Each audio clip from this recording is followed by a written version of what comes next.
Bismillah, alhamdulillah, wassalatu wassalamu ala rasulillah Sayyidina Muhammad ibn Abdullah. La hawla wa la quwata illa billah. Amma ba'd. Rabbi syrah li sadri wa yassir li amri wa hlul 'uqdatam min lisani yafqahu qawli. Yang terhormat calon tetamu Allah Bapak Haji Ii Kurniawan dan Ibu, Bapak-bapak warga RT 11 dan semua yang hadir di majlis ini, dan wabil khusus lagi ada guru kita Bapak Ustadz Purwo, mudah-mudahan selalu sehat dan semoga kita semua selalu dirahmati dan dimuliakan oleh Allah Subhanahu wa taala. Saya tadi mendengar apa yang disampaikan Pak Haji, merasa jadi keluarga RT 11. Jadi tadi Pak Haji keluarganya ada yang sudah mencar dari RT 11, saya bagian dari yang mencari itu, tapi bukan keluarga beliau, warga pernah 2 tahun kalau nggak salah ya, bagus ya. Mudah-mudahan masih tetap terjalin silaturahim dan saya pun masih alhamdulillah aktif di Musola Al-Mabrur yang sering menjadi cerita di majelis-majelis lain bahwa Musola Al-Mabrur adalah musola yang jamaahnya luar biasa, kompak, kotak amalnya juga dapatnya banyak. Bapak Ibu jamaah sekalian rahimakumullah, kebanggaan yang tadi dirasakan oleh Pak Haji dan keluarga, saya pun ikut merasakan hal yang sama. Makanya kita yang belum pernah berangkat ke sana, usahakan kalau diundang wali masjid safar datang. Ya. Kenapa? Karena di dalamnya ada doa dan harapan. Orang pergi haji itu kalau tidak ada doa dan harapan, saya yakin tidak akan bisa berangkat haji lalu mendapatkan haji yang mabrur. Yang susah itu mabrurnya. Yang susah itu mabrurnya. Tahu nggak Bapak Ibu, apa jaminan orang yang hajinya mabrur? Surga kan? Dan tempat yang paling nyaman, yang paling indah, yang paling membahagiakan adalah surga. Apa kata Nabi? Al-hajjul mabrur laisa lahul jaza illal jannah. Haji mabrur itu tidak ada balasan kecuali surga. Makanya kadang ya orang sudah berangkat haji, sepulang haji itu pengen balik lagi. Itu banyak yang seperti itu, termasuk saya. Saya haji 2017. Begitu pulang haji 2018 pengen balik lagi, sampai sekarang belum balik lagi, doanya belum dikabul, tapi tetap terus berdoa supaya bisa balik lagi ke sana. Itu umumnya begitu orang yang sudah pernah ke sana. Kenapa? Yang pertama karena rindu Ka'bah, yang kedua rindu Rasulullah SAW, dan yang ketiganya biasanya karena menyesal. Kok menyesal? Iya, karena banyak amaliyah-amaliyah yang merasa belum sempurna dilakukan waktu itu, sehingga pengen balik lagi untuk menyempurnakannya. Demikian. Jadi misalnya waktu haji lalu pas lagi jumroh kurang sehat sehingga diwakilkan, ya, atau pas umroh haji ada halangan tawafnya, sa'inya dan lain-lainnya misalnya. Nah itu hal-hal seperti itu membuat orang yang sudah berangkat haji pengen balik lagi. Kalau orang yang sudah berangkat haji pengen balik lagi, kenapa kita tidak pernah ingin berangkat ke sana? Maka insya Allah siapa yang punya keinginan kuat dalam hatinya, kemudian berdoa sesering mungkin, Allah Maha Kaya, Allah Maha Kuasa, siapapun bisa berangkat ke sana. Bapak Ibu pernah dengar ada tukang bubur naik haji? Ya, pernah dengar kan ya? Ada tukang apa lagi tuh? Tukang sol sepatu naik haji. Bahkan ada kisah Bapak Ibu yang selalu menginspirasi saya. Ada tukang sol sepatu mau berangkat haji, tidak jadi berangkat tapi hajinya diterima. Justru jamaah haji waktu itu banyak, ada 600.000, tidak ada satupun yang diterima. Keterangan ini saya dapatkan dari kisah seorang ulama yang bernama Syekh Abdullah bin Mubarak. Para ulama di mansa dunia insya Allah kenal dengan nama ini. Seorang ulama yang hidup di abad kedua Hijriah, yang berasal dari Turkmenistan, antara Iran dan Afghanistan, kurang lebih di situ alamatnya. Ya, beliau ini waktu haji di abad itu berangkat atau mengerjakan haji, kurang lebih jamaah saat itu ada 600.000. Karena waktu itu beliau bermimpi begini. Selesai melaksanakan ritual haji, merasa kecapean, lalu duduk, lalu ketiduran. Dalam tidur itu bermimpi. Mimpinya melihat dua sosok malaikat yang turun dari langit. Kemudian malaikat dua ini ngobrol. Satu bertanya, satu menjawab. Kalau bahasa kitanya, Mas, jamaah haji tahun ini berapa ya jumlahnya? Lalu yang satu menjawab, ada 600.000. Lalu nanya lagi, dari 600.000 itu yang diterima berapa orang? Ya, katanya, tidak ada satupun yang diterima. Jadi Syekh Abdullah bin Mubarak saat mimpi mendengar tidak ada satupun yang diterima, gemeteran, menangis. Karena merasa sudah susah payah, sudah nabung, sudah pesen tiket, kalau sekarang sudah walimatus safar, tiba-tiba hajinya tidak di... Emang nggak nangis, nggak sedih seperti itu? Pak Haji berangkat, sampai sana ada kabar Pak Haji, hajinya nggak diterima. Ayo gimana tuh? Sedih nggak kira-kira? Sedih, kesel, penasaran. Kira-kira apa penyebabnya? Tapi kata-kata malaikat yang satu menjawab, tapi berkat satu orang yang tidak jadi berangkat haji, justru yang 600.000 orang ini diterima hajinya.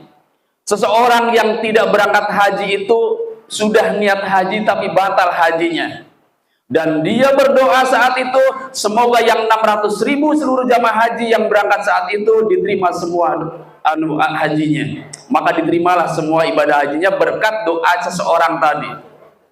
Siapa? Kata malaikat, seseorang itu siapa? Lalu malaikat menjawab, orang itu namanya Ali bin Al-Muwaffaq. Ada juga yang mengatakan Ibnul Muqaffa. Di mana alamatnya? Di Damaskus. Siapa dia? Ulamakah? Sufikah? Penulis bukukah? Atau siapa? Dia adalah seorang tukang sol sepatu. Dia ingin pergi haji dengan cara nabung hasil kerjanya. Puluhan tahun dia baru membuka tabungannya. Diterangkan oleh malaikat itu. Dan Syekh Abdullah Mubarak yang mimpi itu hafal siapa namanya, tinggalnya di mana, kasusnya bagaimana, itu hafal. Sehingga kemudian setelah bangun, setelah selesai musim haji, orang-orang pada pulang, dia nggak pulang. Perginya malah ke Damaskus mencari orang yang namanya Ibnul Muqaffa itu, atau Ali bin Muwaffaq. Dicari, nanya sana, nanya sini, kemudian ketemulah. Setelah ketemu lalu ditanya, Anda benar namanya Ibnul Muqaffa? Iya Tuhan. Ada yang bisa saya bantu? Iya, saya Abdullah bin Mubarak. Begitu dengar dirinya Abdullah bin Mubarak, langsung kaget karena merasa beruntung kedatangan ulama besar. Lalu, ada yang bisa saya bantu, Syekh? Enggak, saya kesini mau berkunjung ke saudara, sekaligus ingin bertanya dan minta amalan dari saudara. Amalan apa, Syekh? Katanya, saya orang biasa, bukan ulama, bukan santri. Justru itu, karena Anda bukan ulama, bukan santri, tapi ilmu Anda dan amalan Anda diterima, saya lebih tertarik daripada amalan ulama yang belum tentu diterima oleh Allah Subhanahu wa Ta'ala. Waktu itu saya bermimpi, katanya diceritakan tadi mimpi tadi, dan haji yang diterima hanya Anda. Padahal Anda tidak berangkat haji. Kira-kira apa amalan yang Anda lakukan? Saya ingin meniru amalan yang Anda lakukan. Lalu dijelaskan, Masya Allah, saya tidak punya amalan apa-apa. Barangkali ini, kali ini pun barangkali. Diceritakan akhirnya. Begini kali, saya ini memang rindu ingin berangkat ke Mekah, ke Madinah. Ingin berangkat haji. Tapi siapa saya? Berapa penghasilan saya mawas diri. Akhirnya saya kumpulkan hasil kerja saya, separuh buat menafkahi anak istri, separuh saya tabungkan, yang barangkali dengan cara ini saya bisa berangkat haji.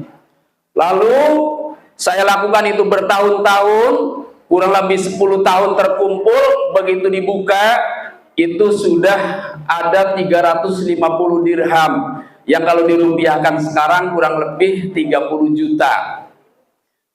Nah, diperkirakan cukup saya buka tabungan saya sudah ngobrol sama istri, saya mau berangkat haji, tapi saat itu istri saya sedang hamil.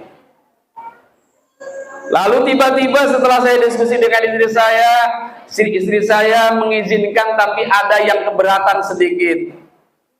Istri saya mengatakan, "Mas, sebelum berangkat tolong carikan sumber aroma makanan ini dari mana. Sepertinya saya mencium aroma makanan yang begitu lezat, yang begitu sedap. Coba tolong carikan sumber masakan ini dari mana." Nah, kemudian diceritakan oleh Muqafa kepada Syekh Abdullah bin Mubarak. Setelah itu saya cari aroma masakan itu datangnya dari mana. Kemudian ketemulah di sebuah rumah, yang rumah itu disebut gubuk, sudah reot. Sepertinya dari sini, asapnya dari sini. Lalu kemudian saya ketuk pintu, "Assalamualaikum." Gak dijawab. "Assalamualaikum." Gak dijawab. "Assalamualaikum" juga gak dijawab. Berhubung sudah 3 kali, kalau kita "Assalamualaikum" nggak ada tuan rumahnya, kan begitu, Bu, ya. Etikanya kalau sudah dijawab, sudah salam 3 kali nggak ada orang, karena Nabi suruh balik lagi. Begitu saya balik lagi, tiba-tiba ada suara geritan pintu, manggil-manggil, "Paman, paman," katanya dipanggil-panggil saya. Kemudian saya nengok, ternyata seorang ibu-ibu yang keluar. "Paman tadi ngetuk pintu." "Oh iya, Bi," katanya. "Ada yang bisa saya bantu?" Dijelaskan, "Begini, Bi, istri saya sedang hamil. Dia mencium aroma masakan yang sangat sedap, dan saya cari aroma itu datangnya dari rumah ini. Kalau tidak keberatan, bagilah istri saya barang sedikit, kalaupun harus beli berapa, 1 mangkoknya saya beli." Begitu diminta seperti itu, ibu-ibu ini nangis, Pak, Bu, nangis. Begitu nangis, terseduh-seduh, udah, Bi, kalau nggak boleh, udah nggak apa-apa, saya mau balik lagi. Jangan merasa dipaksa." Lalu seorang ibu-ibu ini menjawab, "Paman, mohon maaf, bukan nggak boleh, tapi makanan ini halal buat kami, tapi haram buat paman." Kaget, Pak, Bu. Ibnul Muqafa kaget, kok ada makanan yang haram buat orang tersebut tapi haram buat saya? Makanan apa itu? Kan sama-sama muslim, masa iya ada makanan seperti itu? Dijelaskan, "Paman, kami ini 3 bersaudara, sudah 3 hari nggak makan, cari kerjaan nggak dapat, perut kami lapar, adik kami pun nangis sampai pengen makan, nggak ada yang ngasih. Lalu saya menemukan bangkai keledai dan saya ambil pahanya, lalu saya masak. Ini yang sedang saya masak ini, Paman, pahanya bangkai keledai. Kalau begitu, bangkai buat kami yang sedang kelaparan halal, tapi bagi paman yang banyak uang haram."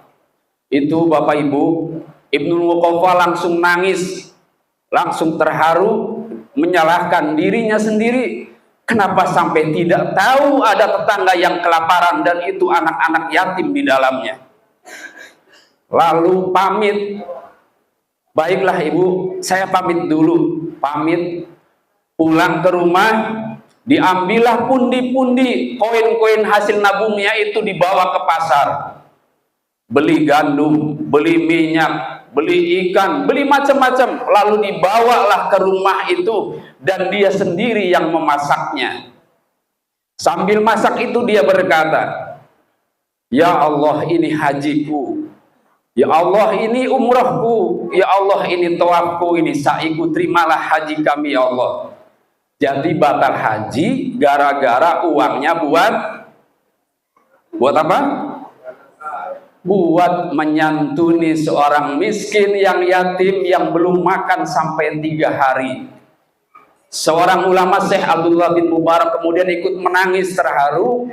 pantas. Ini amalan yang sangat baik, yang sangat bagus, yang pasti diterima oleh Allah Subhanahu wa taala. Kemudian setelah itu dia berdoa, ya Allah terimalah haji orang yang saat ini sedang haji. Dengan doa beliaulah jamaah haji saat ini diterima oleh Allah Subhanahu wa taala. Ini kisah ini selalu saya sampaikan dalam taklim, kadang kalau pas momennya tepat dalam Walimatus Safar, karena sangat menginspirasi saya. Mudah-mudahan bisa meniru beliau. Jadi Walimatus Safar adalah sarana bagi orang yang mau berangkat haji untuk minta maaf, ya, untuk minta maaf, untuk berbagi yang tadi dikatakan oleh Pak Sularno bahwa acara ini adalah acara tahadus bin ni'mah dan juga tasyakuran. Itu mudah-mudahan bagian dari ibadah yang dapat menambah bekal untuk keberangkatan Pak Haji, Ii dan Ibu menuju ke tanah suci Mekah dan Madinah. Allah Subhanahu wa taala dalam hal ini mengingatkan kepada kita dan kepada yang mau berangkat haji khususnya, wa tazawwadu fa inna khairaz zadit taqwa. Berbekalah kalian dan sebaik-baik bekal adalah takwa. Dan takwa itu tidak akan hadir, tidak akan lahir, bahkan tidak akan bisa diamalkan kecuali dengan ilmu. Maka takwa harus dengan ilmu. Tidak akan takwa kalau tidak pakai ilmu. Ada tawaf, ada sa'i, ada ihram, ada wukuf, semua harus dilaksanakan dengan ilmu. Jika tidak dengan ilmu, nanti dikhawatirkan tidak terkabul apa yang diharapkan menjadi haji yang mabrur. Cukup? Masih kurang?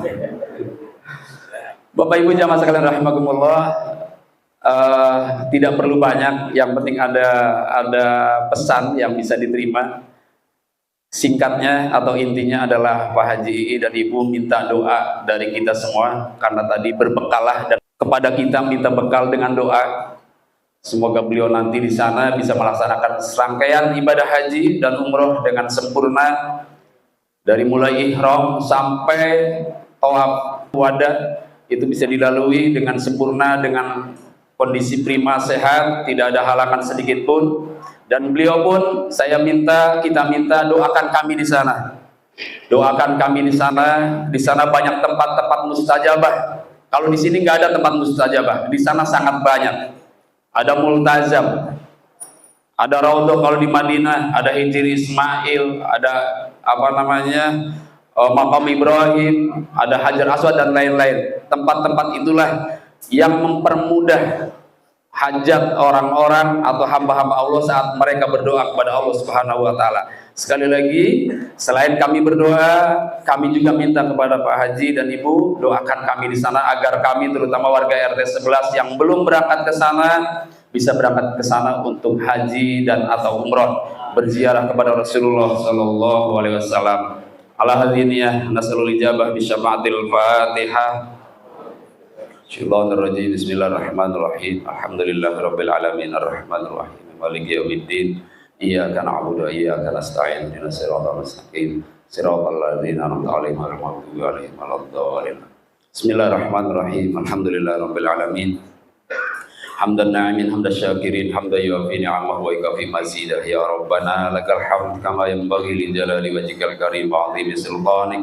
Subhanaka la nuhsi sana'an 'alaik anta kama athnayta 'ala nafsik wa lakal hamdu hatta tarda wa lakal hamdu idza radit wa lakal hamdu ba'da ridha. Allahumma shalli wa sallim ala sayyidina wa habibina wa syafi'ina wa maulana Muhammadin khatamin nabiyyin wa ala jami' ikhwanihi minal anbiya wal mursalin wasiddiqin wasyuhada wassalihin wa ala jamil siwal jinnal mu'minina minhum wal muslimin. Salatan turdika wa turdihi wa tardaw biha anna ya rabbal alamin. Salatan tuhasinu biha akhlaqona wa tuwasi'u biha arzaqona wa tuzakki biha a'malana wa taghfiru lana biha dhunubana wa tashrabu biha suduruna wa tudhahiru biha qulubana wa turawwihu biha arwahana wa tuqaddisu biha asrarana wa tunazzihu biha afkarana wa tusaffi biha sarairana wa tunawwiru biha basairana bi nuril fathil mubin. Ya akramal akramin wa ya arhamar rahimin. Allahumma ij'alhuma hajjan mabrura wa sa'yan mashkura wa dzamban maghfura wa tijaratan lan tabur ya alima ma fis sudur akhrijna minadh dhulumati ilan nur. Allahumma taqabbal minna du'ana wa raja'ana wa sayyiru amalina bi rahmatika ya arhamar rahimin. Rabbana atina fid dunya hasanah wa fil akhirati hasanah wa qina adzabannar. Sallallahu ala sayyidina Muhammad wa ala alihi washabihi wasallam. Subhana rabbika rabbil izzati amma yasifun. Salamun alal mursalin. Alhamdulillahi rabbil alamin. Kurang lebih mohon maaf. Assalamualaikum warahmatullahi wabarakatuh.